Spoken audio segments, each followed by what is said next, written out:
Sfinții îngeri sunt făpturi create, tipuri de minți.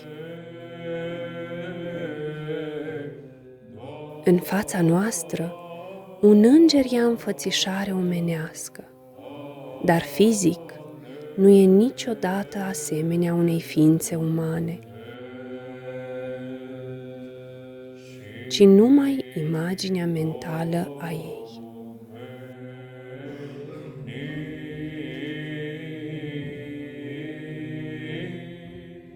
Reprezentarea lor este una simbolică.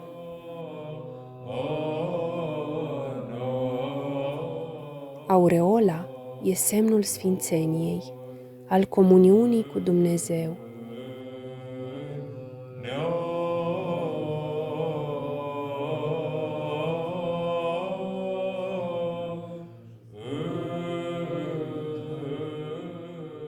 Aripile simbolizează rapiditatea îndeplinirii voii Domnului, imaterialitatea și transcendența lor.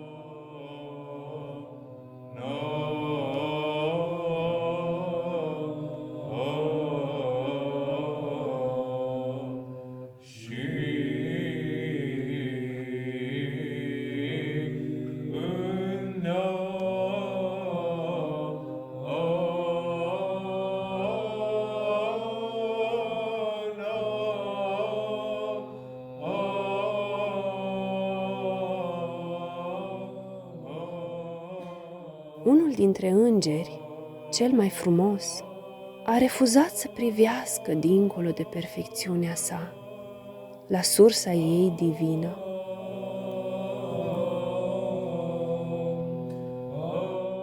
S-a iubit pe sine până la a exclude orice altceva.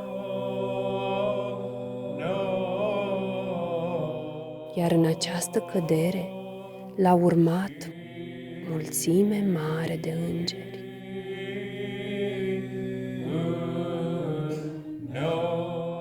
Arhanghelul Mihail, cu cetele sale îngerești, a stat drept împotriva acestei căderi.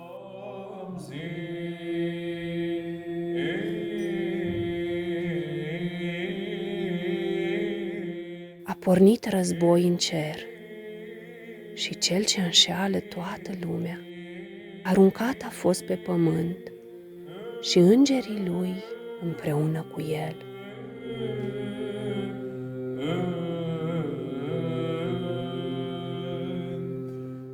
Vai vouă, pământule și mare, fiindcă diavolul a coborât la voi având mânie mare, căci știe că timpul lui e scurt.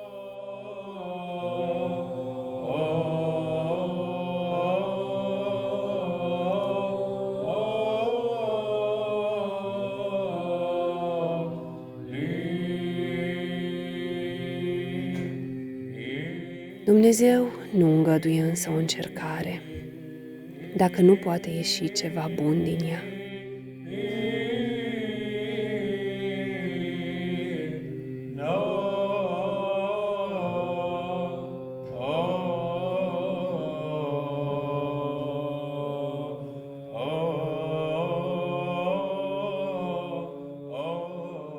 Până la plinirea vremii, lasă pe diavol să-l încerce pe om, acest rău aparent fiind spre creșterea lui duhovnicească.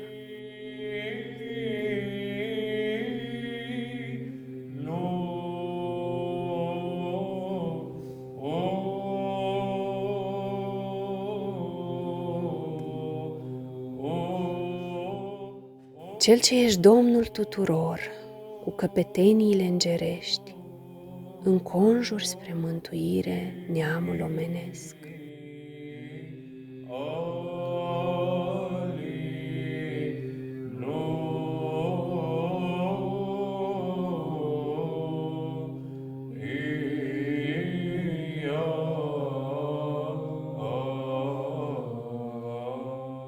Vestea cea bună a izbăvirii noastre de sub tirania celui rău ne-a venit prin Arhanghelul Gavriil, omul lui Dumnezeu.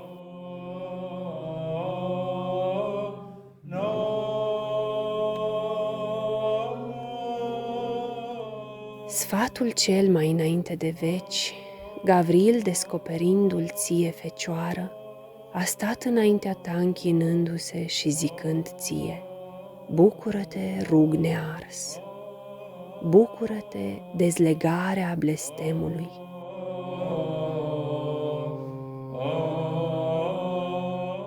Domnul este cu tine.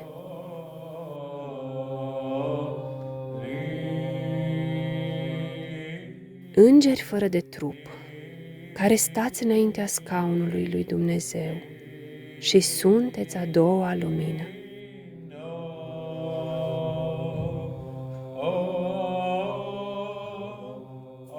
rugați-vă lui Hristos să dăruiască sufletelor noastre pace și mare milă.